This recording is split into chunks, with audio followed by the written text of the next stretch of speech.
right. All right. All right. Hello, Facebook. This is Tommy Valentine. I have the pleasure of serving as the executive director for Historic Athens. We want to thank you for tuning in today for our special 1 o'clock episode of This Moment in History, COVID-19 in Athens, Georgia. Today, we have a very special guest. We have Dr. Freda Scott Giles, and we really look forward to talking to her, helping you get to know her work in this community. I'm sure she's no stranger to many of you. But before we do that, I just want to make sure that as we're welcoming you to our program, we're also taking into account that this is episode 19. Some of you may have already seen a few of these other episodes. If not, we want you to know that this isn't just something for you to experience. This is also something that you can participate in. So please feel free to jump in the comment section. If you make a comment below this video, as long as we're still live, we can share it. We can share it as a on-screen image so that our guests can see it. Maybe it's a word of encouragement, maybe it's a question, maybe it's a comment, but we'd love to have it to be part of today's discussion. This week's broadcasts are brought to you by a special sponsor, so we really appreciate Jarrett Martin. You can find him on Facebook under Jarrett Mann, that's M-A-N-N, Martin, Athens' second favorite realtor. Jarrett is a really tremendous supporter of ours. We really appreciate the work he does to help our mission become possible. About halfway through today's program, we'll tell you a little bit more about Historic Athens, but right now what we really want to do is go ahead and get this conversation started. And so we're going to go ahead and bring in today's guest. So allow me to just go ahead and bring her on screen. So bear with us one moment. All right, great. Hello, Freda. This is Tommy. Good to see you. Hi, Tommy. Good to see you too. Great. Thanks for making time. Excuse me. I had a question come in on my messages. How do they link to this? Sure. So this just went live on our Facebook page. So if they just go to the Historic Athens Facebook page, this is broadcasting from there. And then while you're sending that message, I'll just say that for those of you that are tuning in right now, we also want to let you know that the previous 18 episodes of this program are still available. So if you go to facebook.com/Historic Athens/videos, you'll be able to see the other 18 episodes. We've spoken to community leaders, business owners, local elected officials. So definitely go back, and there's some fascinating conversations in there. So Dr. Scott Giles, Freda, we want to welcome you to the program. As I mentioned, you're not a stranger to our audience. You're someone we've worked with before. Right before all of this got started, we were working with you in a formal capacity that I look forward to talking about a little later in this program. But could you take a moment just to introduce yourself and your community work to our audience? Oh, thanks, Tommy. I came to Athens in 1995 as a faculty member at the University of Georgia. I was jointly appointed in Theater and Film Studies and African American Studies. So my husband and I love this community. We decided that we would stay here when I retired. He retired first. Unfortunately, he passed away in 2010, but Athens is my home. That's the way I feel about it. So since my retirement, which I don't know, it seems like yesterday, but it was 2014. I can't believe it. I have been involved in a variety of community organizations. Right now, I am the president of the Athens, Georgia branch of the Association for the Study of African American Life and History, which is also known as ASALH. But I'm also a member of First Amy Church, Links Incorporated, and I'm probably leaving, Delta Kappa Gamma. That's a teachers organization. And I'm trying to think, because if I leave somebody out, they're going to get in touch with me and be upset. So, but you and I are linked through UGA and That's right. through your present position with Historic Athens, Mhm. and working together on uh, three, uh, basically three projects that we're hoping to cooperate on. Um, this is a great community. Um, uh, our most recent project with Asala, we just put together 60 COVID-19 response kits, we call them. We put in masks, sanitizer, wipes. We couldn't get uh, the germ killer wipes, so baby wipes. Mm. But if nothing else, you can wipe the baby anyway. That's Uh, right. Some of us have babies so to wipe too. So yeah, that yeah, matters. yeah, got a baby to wipe. Hey, you need, and if you want to just use it to clean up your hands, go right ahead. But we also included in our response kits a note with a stamp that if you can get a absentee ballot to fill Hmm. out, we gave you a stamp to either apply for the ballot or send your ballot in, because we believe that voting by mail is the answer to what we're going through right now. So yeah, so we study history. We study history here in Athens. We study history nationally, part of a national organization, and that's been one of my focuses right now. Absolutely. So uh, that's so many different hats that you've worn, and then I'm sure over the course of the program you're going to remember about 6 other hats you're currently wearing. Uh, Yeah. so you mentioned that Athens feels like home. Uh, can you tell us a little bit about, where do you get your sense of responsibility for Athens? Because clearly you're someone who is constantly working on so many different fronts to help this community. Why do you feel that pull to help this community? Well, I see Athens. Athens is a community where there are a lot of people out there trying to work to keep it together and make it better. And Mhm. I just happened, at first, when I retired, I said, well, now I can pay back. The community has been so good to me.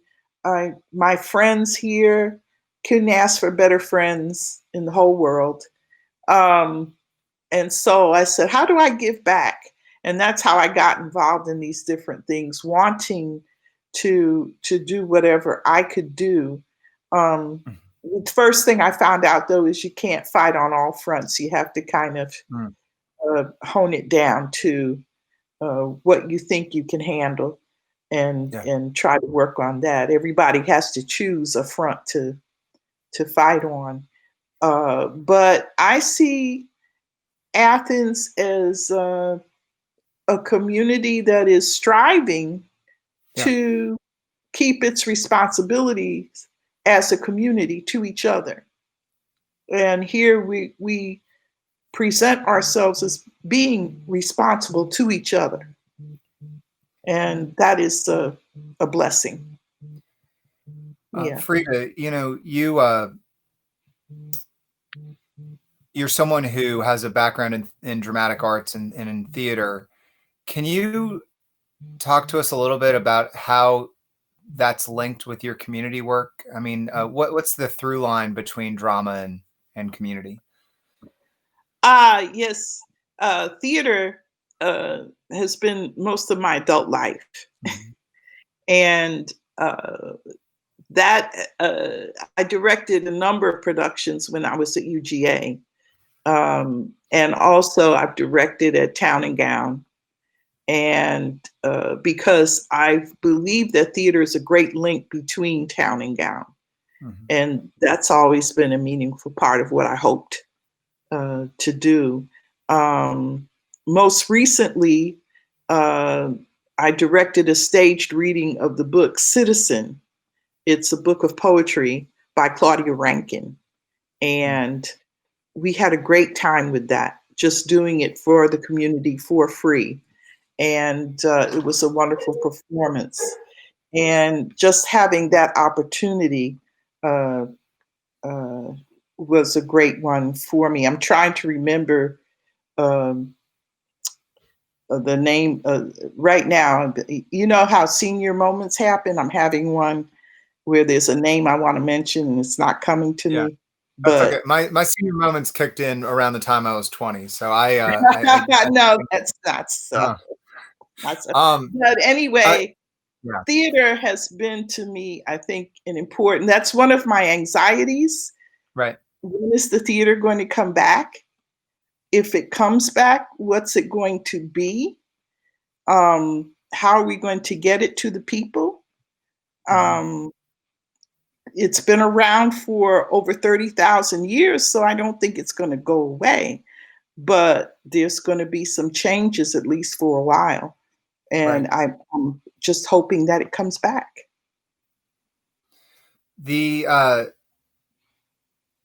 so having touched some on your theater work, Hmm. in your time in Athens, so right now you're working to head up a sala, and I want to talk about that work here in a Hmm. moment. Right. But you're one of these people that uh, I think that it's virtually impossible to go to more than two community events in this town without running into you. I mean, it seems like you're everywhere all the time when we're permitted to being everywhere. I guess one question I would want to know is, how did that happen? And also for our audience, for people wanting to get more involved, how does someone start to gain that relationship with the community around them? Well, I'm always honored to be invited somewhere. Can't always go, but I think the more you uh, go out, the more you meet people, and the more people are. If you're active, you meet active people, and the Mhm, active people are going to want you to be active with them, mhm. and then invitations come from Yeah, there.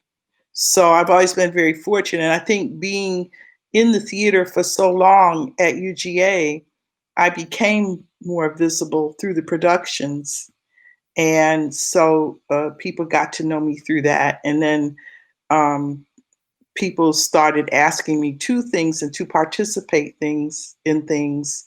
Uh, One example is at Hill Chapel Baptist Church. I'm not a Baptist, I'm First AME Church, but they invited me to direct a production for them, Challenge of the Cross. So that was a way of fellowshipping across yeah. uh, different denominations. And so uh, I took that invitation, and as a result, I met a lot of people.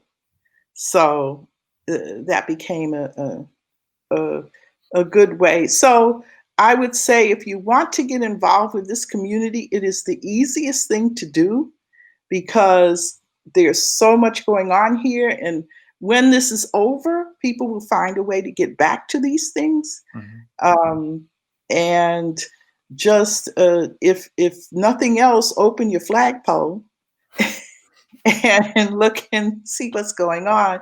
But also there's organizations like Ollie. I'm in Ollie. I'm glad you brought Mm. that so I could remember Ollie. Ollie, that's right. Osher Lifelong Learning Institute. I take classes with them. They're a great resource for older people.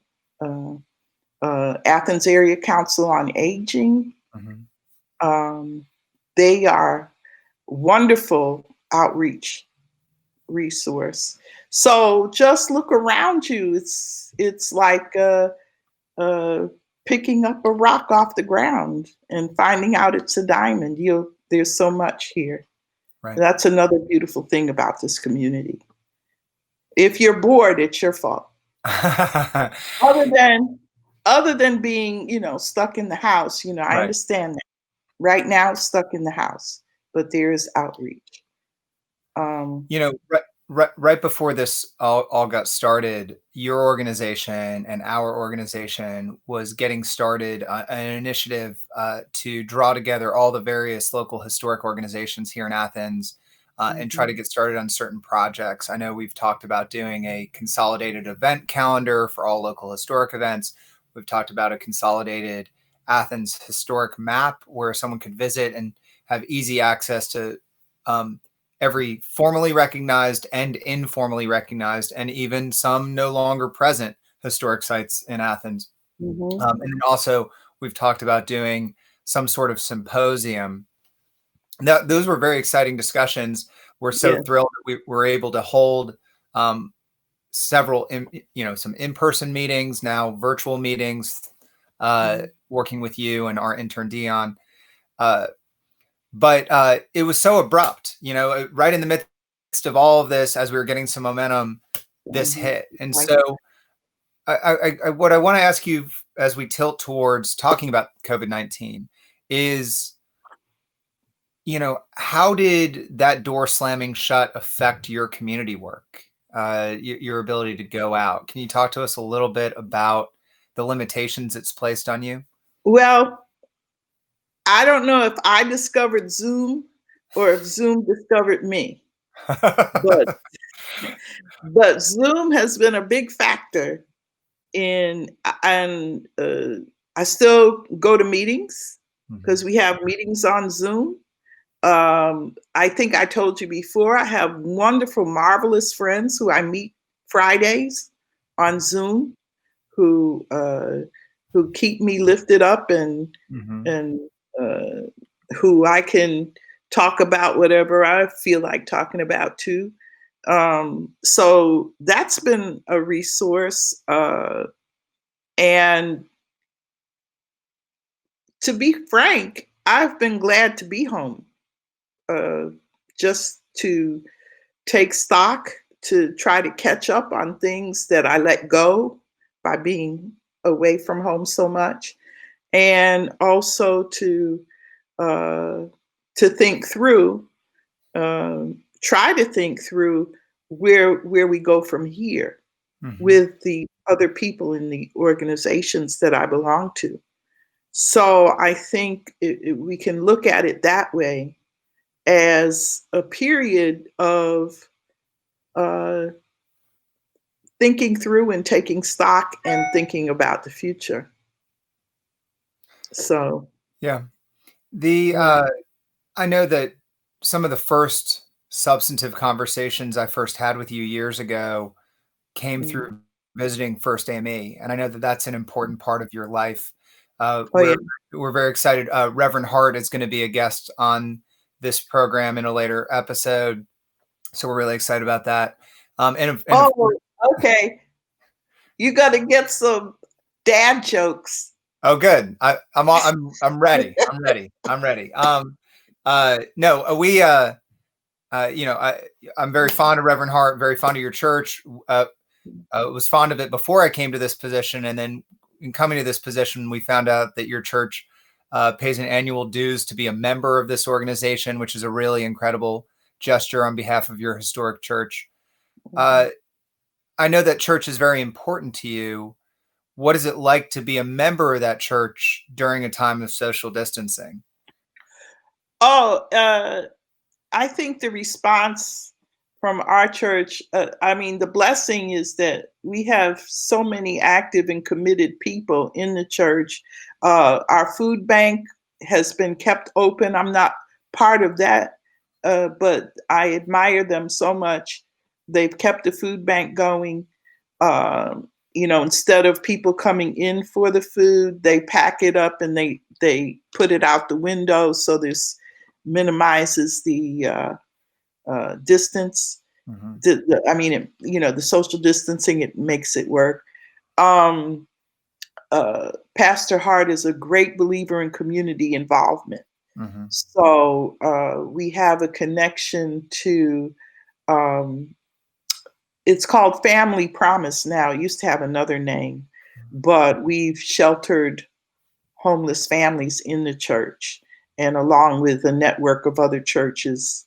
Now that's been adapted to the situation, but we're still involved in that.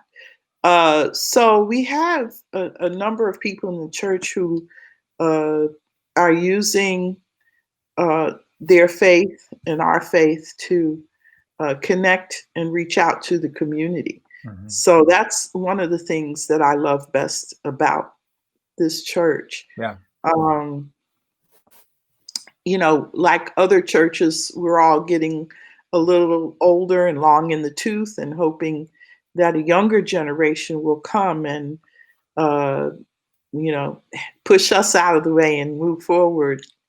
So I'm hoping that will happen. But, Yeah. but we have a church service online every Sunday on Facebook. If you look for First Amy Church, Mhm. it's a really nice church service, little music, little message from Pastor Hart. Try to keep it, keep it going. So the Yeah. church is still there, still going through all of this. Yeah. I'll say personally that I miss the fish fries. If I could just get some fried fish, that would I be don't know great. when they'll be back. Oh man, Yeah, I need those. I need those. yeah. So Well, hey, selling those fish dinners helps support a lot of activities.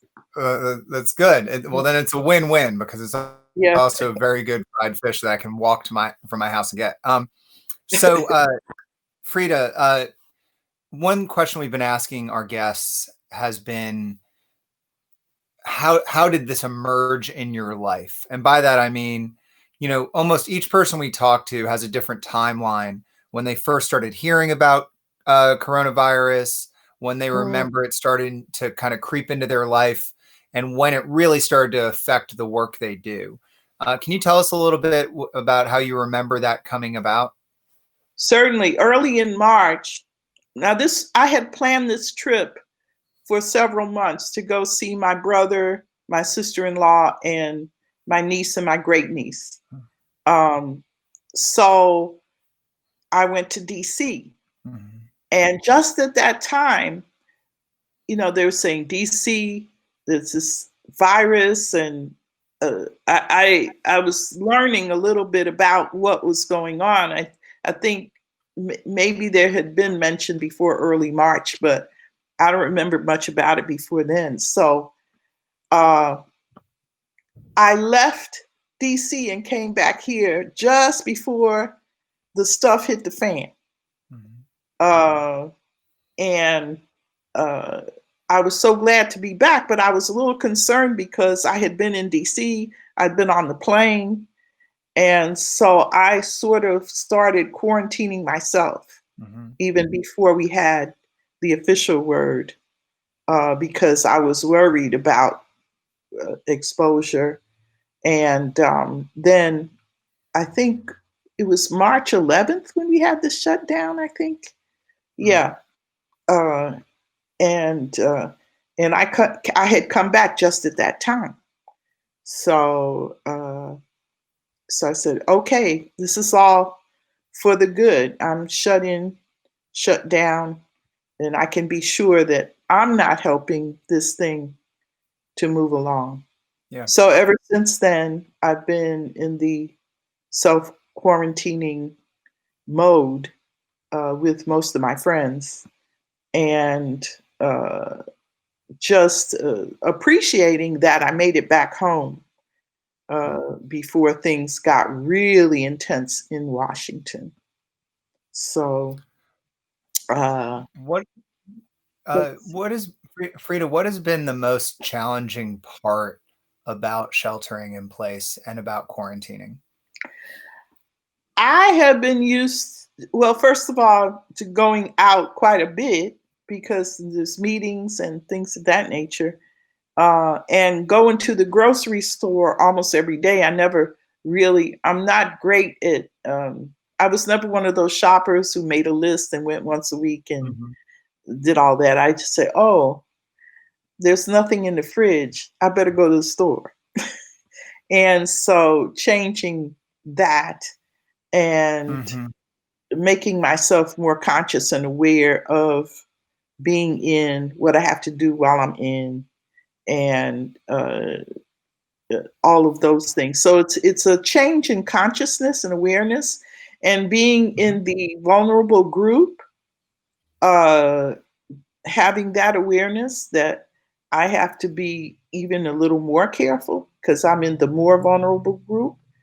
Uh, Getting the masks, and I'm very lucky there. I had people send me masks, people give me masks. Uh, I'm so grateful, and I wear my mask when I go out.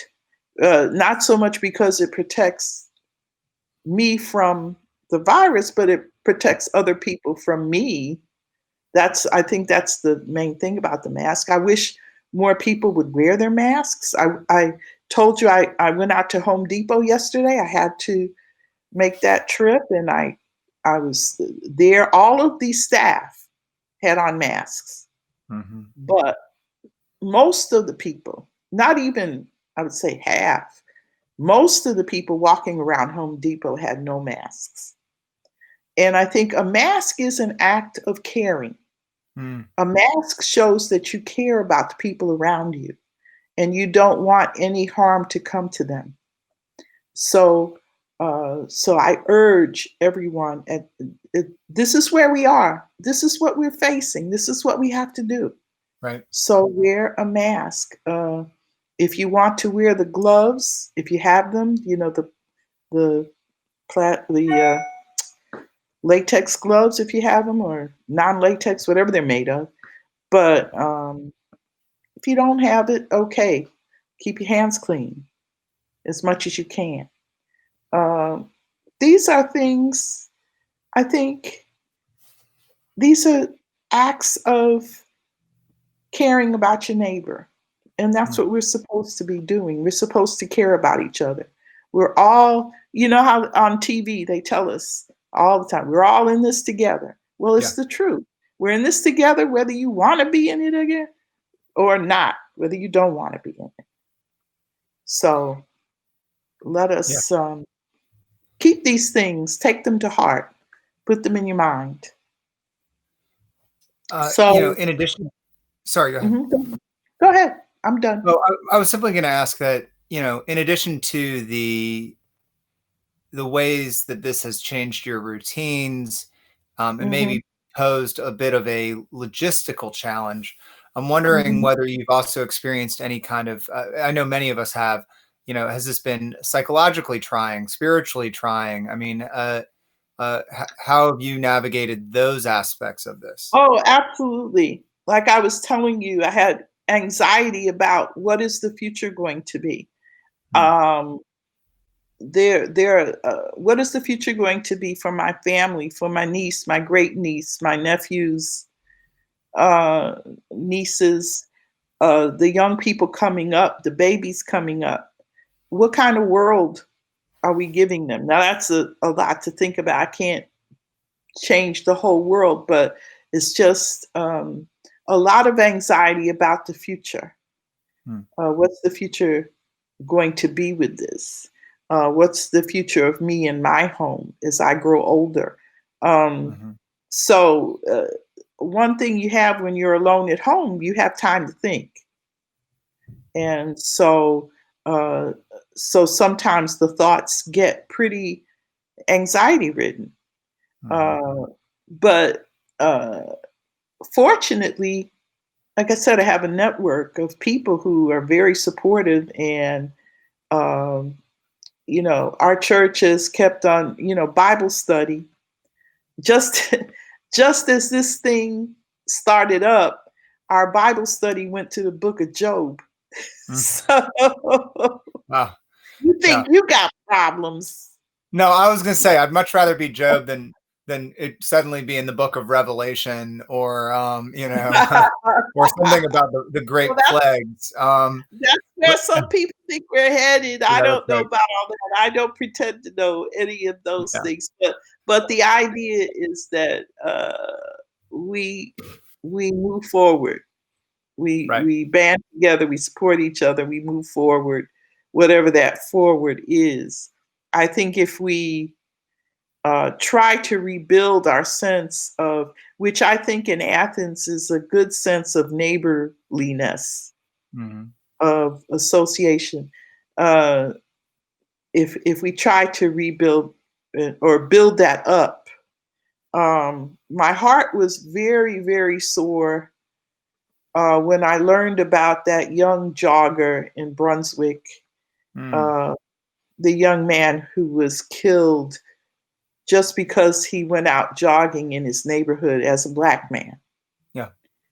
Uh, and I think that the nation has to, we're at crunch time now, Right. as far as we're going to have to overcome a lot of stuff. And uh, racism is one.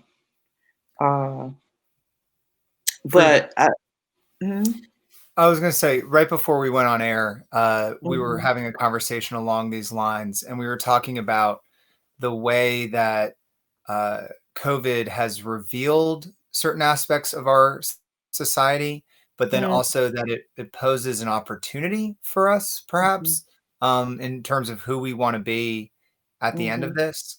Can we Yeah. let's return to that conversation just for the audience sake here. Mhm. So can you go back into that? You know, what do you feel that this moment has taught us about ourselves, and what opportunity does it present to us as a nation and as a community? Well, we're at a pivotal moment, I feel, in the history of the United States. For years and years and years, certain things have been built up, like denial, uh, refusal to cope and deal with problems, Mm, kicking the can down the road as far as issues that need to be taken care of, and making hard decisions. And hard decisions put you at risk. For example, look at Andrew Cuomo, the mm, governor of New York. He's making hard decisions and he's saying, I'm making these decisions for the health of the people and I will stand by the mm, health of the people. Trump's, the health of the people is more important than uh, the we want the economy to be good. We want the mm, economy to support everyone. We want everyone to have jobs. But right now, it's more important that we solve this problem of uh, the coronavirus. mm, So, yeah, I think we have to examine uh, personally our priorities. Our community has to examine its priorities as a community, our state, our nation. This is a time for examination of these things and saying, what do we want to be? What kind of people do we want to be? right. What kind of nation do we want to have? And I see us at this critical point. And can we, the nation began as a divided nation, and Mhm, then it went so far as to have a war against itself. mm, It got stitched back together loosely. Are we a nation or not? Are we going to right. be a nation or not? Are we going to be a democracy or not? Are we Right. going to have fair and equitable life, uh, liberty and pursuit of happiness for every citizen or not? So these are great big issues, but we all have a stake in them. And I think that's been a mistake. And I've seen that. I have friends who do um, trying to get people to vote, trying to get people registered. And Right. there are people who will say in your face, well, it doesn't matter. Well, every person matters, everything, every decision matters. You don't know how it's going to matter, what the ripple effect is going to be, but it matters. Mhm, So, whoever you are, you have the responsibility to do whatever you can to try to make things better if you can. sure. Hmm. Frida, bear with me one moment because Hmm. I want to make sure we still have about 20 minutes in our discussion today, but I'm just going Okay, to very briefly do I'm gonna something put I my like to do glasses here, on. which is, yeah, yeah, put those glasses on. But uh, uh, to our audience here, I see increasingly folks chime in. Don't go anywhere. I'm just quickly thanking our annual sponsors. Uh, For those of you that don't know, we are a 52-year-old local nonprofit organization. We are a 501c3 nonprofit, and we are reliant on the sponsors and donor members that help us keep our doors open, our lights on, and our team employed, especially at times like these. And so I want to make sure we thank all the sponsors you see on screen there. These are the folks that help us sustain ourselves. In addition to those sponsors, we also are fortunate to have a number of members. I know I mentioned First AME is a member. If you'd like to become a member, you can do so for as little as $5 a month at historicathens.com. If you or your organization would like to become a sponsor, like the names you see on screen here, you can also visit historicathens.com, or you can email me directly, tommy@historicathens.com, or message us through Facebook. We'd love to hear from you, maybe with some ideas or any questions you have about getting involved. The big thing I'll say before I pull this off the screen is this.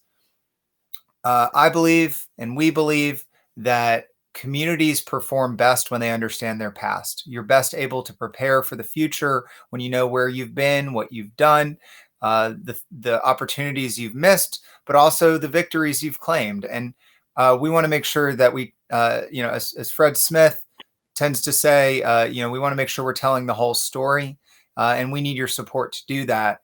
So if you can visit historicathens.com, we'd be honored to have your support.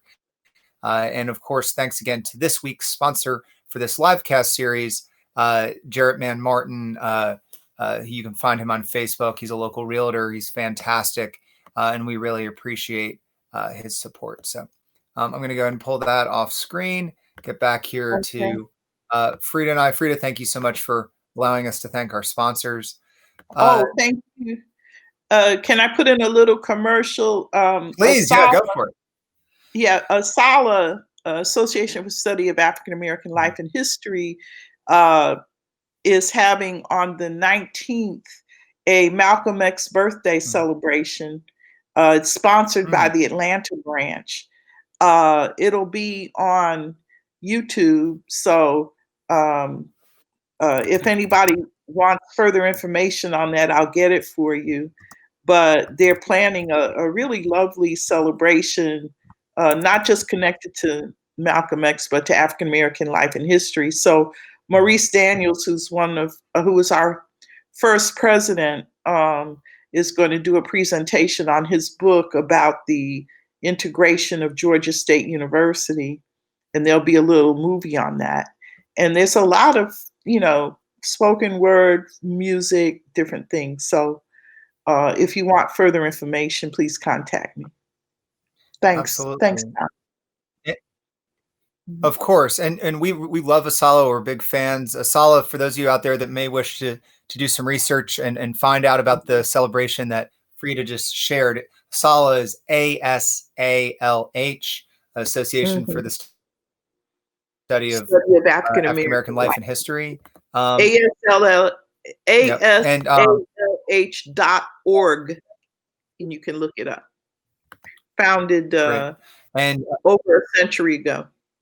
That's right. Yeah, it says here 1915. I was just looking. So 3 years before the 1918 flu. So they've already survived this once. And an important organization, the organization that is often credited, or I believe completely credited with the establishment of what has now become Black History Month. Absolutely. So Freda, as we find ourselves in the last 15 minutes or so of our conversation, first of all, I'm going to share on screen and in the comment section the link to ASALA's website, and I'll bring that up on screen here in a moment in case anyone would like to find out more. And of course, we encourage you to support your local chapter of ASALA led by Freda here. So there's the general ASALA website. Of course. Freda, there's 3 questions we've been asking each of our guests, and I'd like to kind of go through them with you.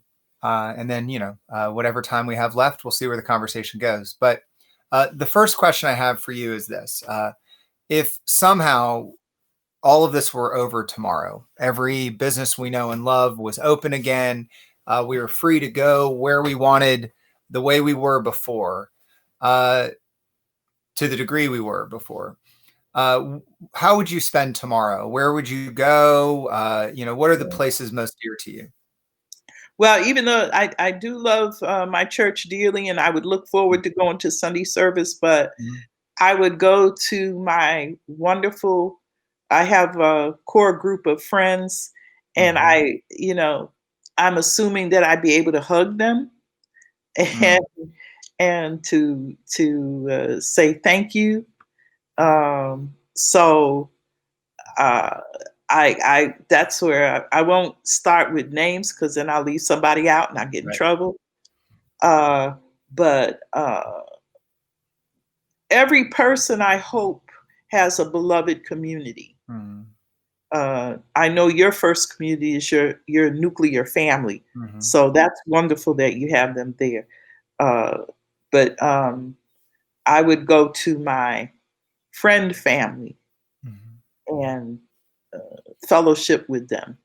I Mm. think that's I miss being at a table, breaking bread, and having wonderful conversation. That's what I miss. Yeah. Any place in particular you miss breaking bread at? In someone's Oh, homes, or the restaurants you we miss? go everywhere.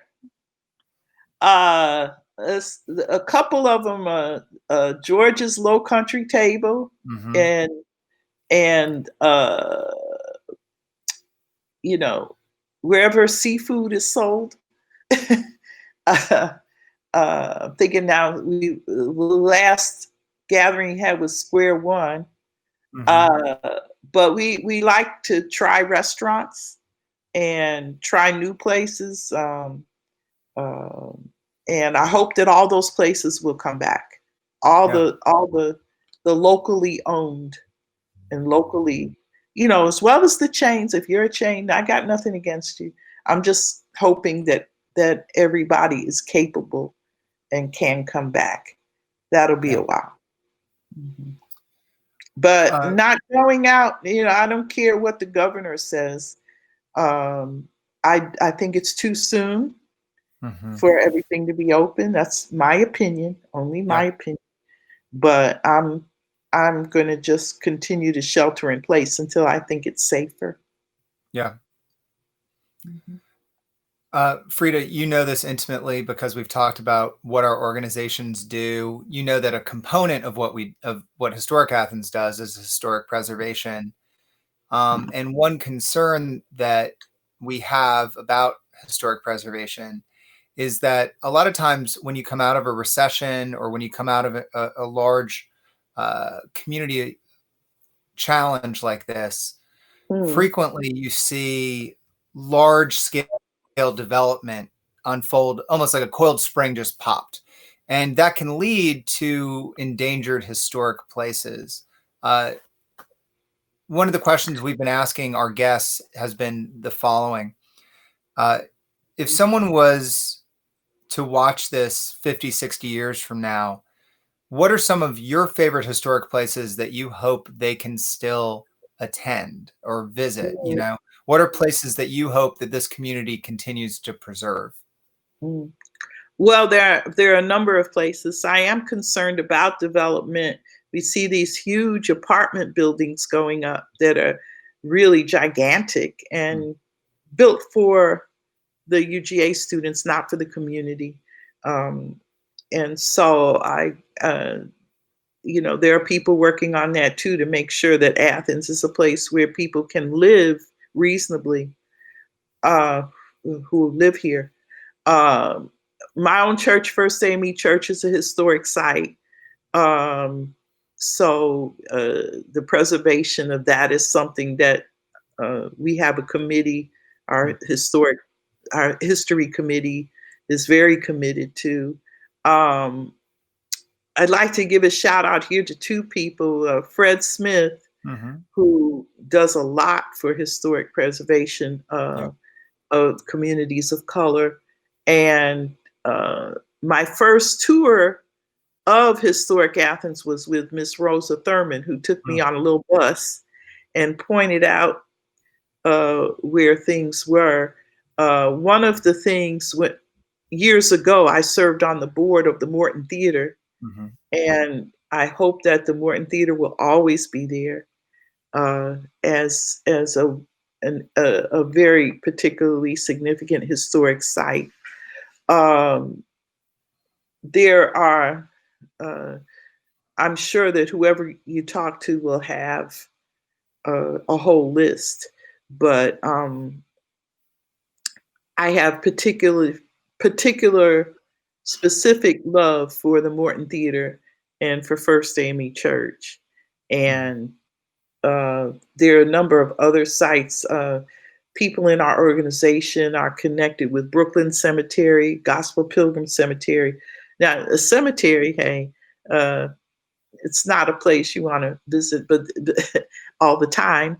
But there's a lot of important history there. Right. Sure. Um, there are people working on the whole Baldwin Hall situation. If I had my way, Baldwin Hall would become a memorial and a museum to attest to problems that we've had in our past history and how we remember, um, just as we have a Holocaust museum. Uh, that would be a good place for a museum to commemorate. This was our past.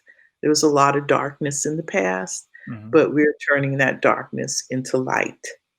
Absolutely. So, so those are just some things that come to the top of my mind. Hmm. Mhm.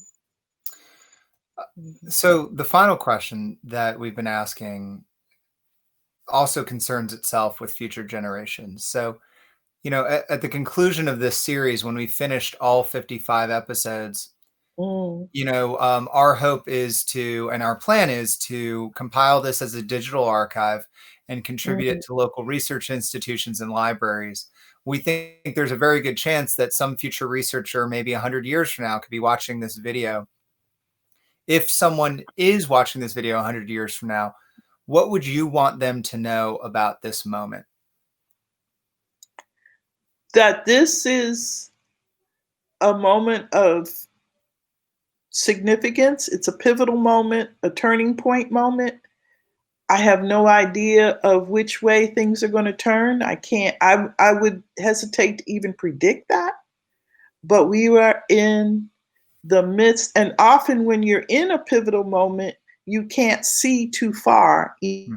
any direction because you're just trying to get through it.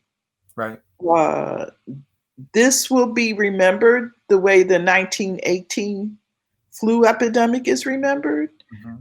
I remember when I was a child, my father told me about it, and because it was a vivid memory in of his childhood, um, and just as the flu epidemic of 1918, the Great Depression, this is one of those. And so you may not. Right now, we're just trying to pull each other through it. Yeah. So the historians who come 100 years from now will be able to look at the whole big picture and to make some judgment. But I think um, we have to say, um, my hope is that, I mean, we can't say this kind of thing will never happen again, uh, but we haven't, our nation has not been terrific at handling great disasters. I'm Mm. thinking of Katrina now, who people are still reeling from. Um, and I'm hoping that in the future, the historians will say, well, they learned from that, and after that, they did better. What So, would you want those future historians to know, not just about this moment for mankind, but what this moment has been like in Athens, Georgia? well, I think Athens, Georgia has acquitted itself relatively well relative to, um, we sheltered before the rest of the people sheltered. We also took on the responsibility. We have two hospitals here that are Mhm. responsible for 18 surrounding counties. Mm. Um, we took that on. Um, Athens has a social service network that a lot of the other counties don't have. Um, and I'm hoping that they will build more social networks for the people in the surrounding counties in need. Um, so I would like to compliment Mayor Gertz and our commissioners, because it doesn't mean that mistakes. I don't know. Everybody makes mistakes. Doesn't mean that everything was perfect here, but I think everything. I think we can say we tried to acquit ourselves as honorably as we could. Mhm. Well, Freda, we want to thank you so much for making time to speak with us today. We've really appreciated your time. Thank you so much for being with us. Oh, this has been a great honor. Thank you for including me. Thank The you. honor is ours for sure.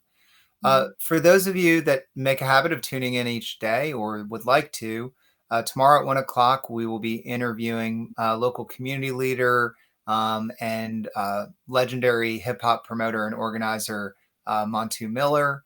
So Mhm. we hope that you can come back and tune in with us for that. If you'd like to see the previous episodes, once again, they're in our video archive on Facebook. We're so grateful for everyone, especially people that are as busy, uh, even if it's busy with a million Zoom meetings, as Dr. Freda Scott Giles. And we're thankful to all of you. As we close out today, I just want to say that we hope that you're staying safe and healthy. We hope that you're making good decisions that protect you and others. We really appreciate all of you. So we'll be back tomorrow at 1 o'clock. Freda and I are going to go offline at this time. We encourage you to visit the asala.org website and then also find out how you can get involved locally. Thank you so much, and please take care. Have a great day. Thank you.